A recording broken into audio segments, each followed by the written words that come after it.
There's one. Good one too. Right on the boat ramp. It's a good pattern, man, this time of the year. You know, these things come out so far, especially on these gravelly banks, man. They break up the monotony of the gravel, you know?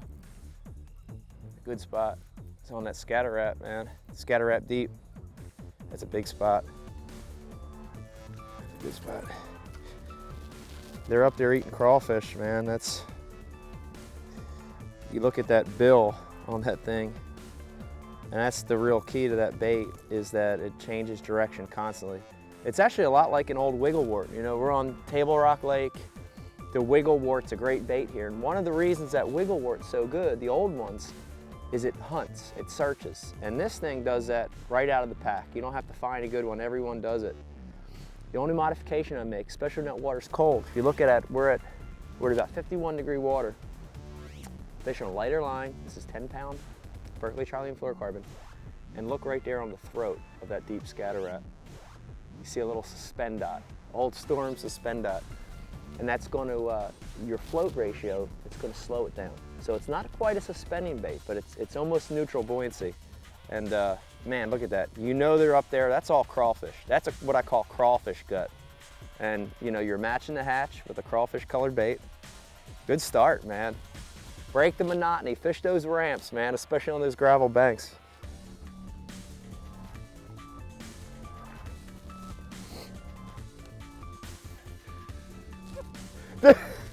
Oh God, how did he come on me?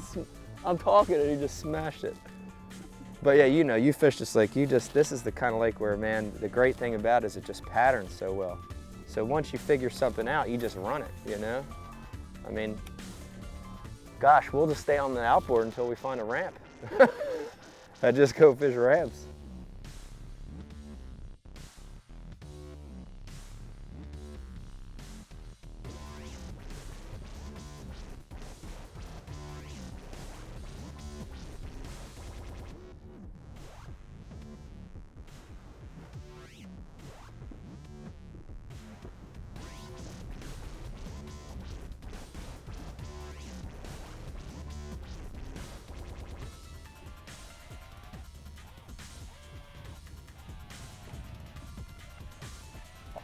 There he goes, on the boat ramp. Good one too.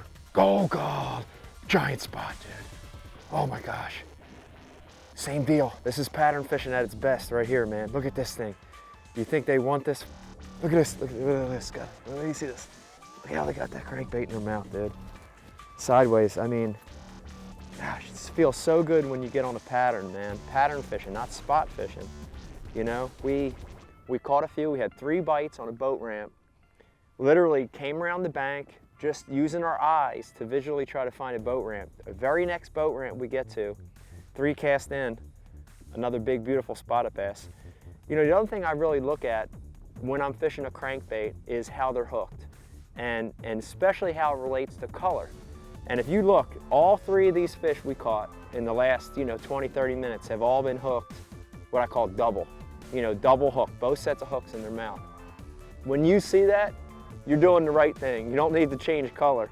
Had we had this fish barely hooked on the back hook or hooked on the top of the head, that's telling you to go in your box and change color. They want something a little different. But, I'm a big believer in what I call the match to hatch theory, which, trout fishermen know it, but really all match to hatch means is you're trying to throw something to imitate what these fish are feeding on naturally. And without a doubt, these big spots around these boat ramps are feeding on crawfish. That scatter wrap, that little suspend storm dot on there is the key. And man, it's, when you figure it out, it's fun, man. Oof, nice spot. Gosh, how about that?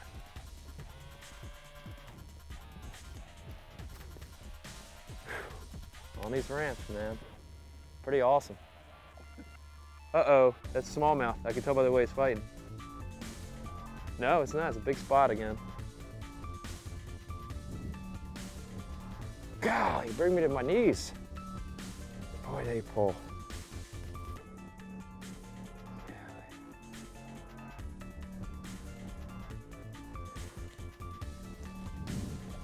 God, look how fat those things are. Gosh, that's amazing. Another example when you're throwing the right color. Got them hooked twice, both sets of hooks. That spot down there eating crawfish. You know, one of the tips I'll give you is, especially when you're in practice mode, you're in search mode, is I always want to, first thing I do when I catch a fish is I look down his throat, see if there's anything. A lot of times you'll see a tail, you see crawfish. If I don't see anything, the next thing I do is I'm actually going to feel his belly. And I'll like feel his stomach. And a lot of times you'll feel something hard and crunchy, definitely indicating they're feeding on crawfish. You feel that gut and it's real soft and smushy, they're probably eating shad. So really pay attention when you catch a fish, and sometimes that could clue you in onto what they're feeding on. It's another nice spot on scatter wrap, bait changing direction, boat ramps, windy banks, pretty awesome. Man, they fight. Oh my gosh, they fight. I mean, fight. Man, that feels like a good one. I'm not gonna say anything because every time I say something, it's a big smallmouth! Big smallmouth! Oh, stay on there. That's the one I've been waiting for all week. Oh yeah, a big one. I didn't get this one in practice. I mean, in the tournament. Oh my gosh. Stay on there, stay on there. That's not as big as I thought, but it's a good one. It's a 3-pounder. Golly, stay on there, you thing. Stay on there. Stay on there. Stay on there. God, look at that. Man, that's awesome. Whew. Man, what a good feeling to be able to identify a pattern and then run it throughout the lake. You know, you hear about spot fishing and you hear people talk about pattern fishing, and that's all we've been doing today.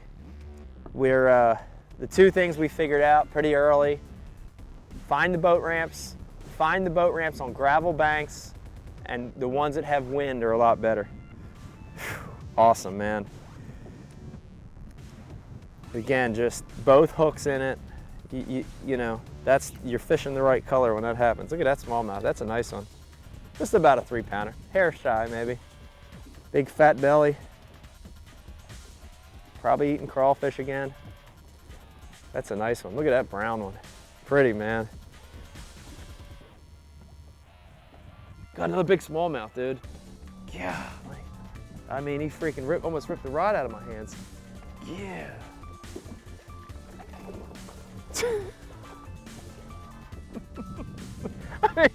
I almost. Did you see that? I almost lost my rod. Another one that's hooked really good, man. Look at that. Here's a retread. It's another thing I look for a lot, man, is see that hole in the bottom of his face right there. And here's our bait up here. So that's a fish that's been caught right there. That's a retread. Close enough to maybe a release area where we'll see a few of these. But gosh, that's another good one, man. Pretty. They're long. That's definitely a male. Them females should be coming up soon, man. God, they're pretty smallmouth. That scatter rap's putting a number on them here, man.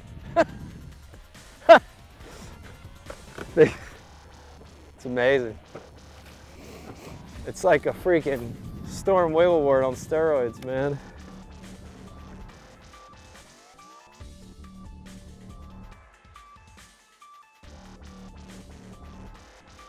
Check us out at wired2fish.com.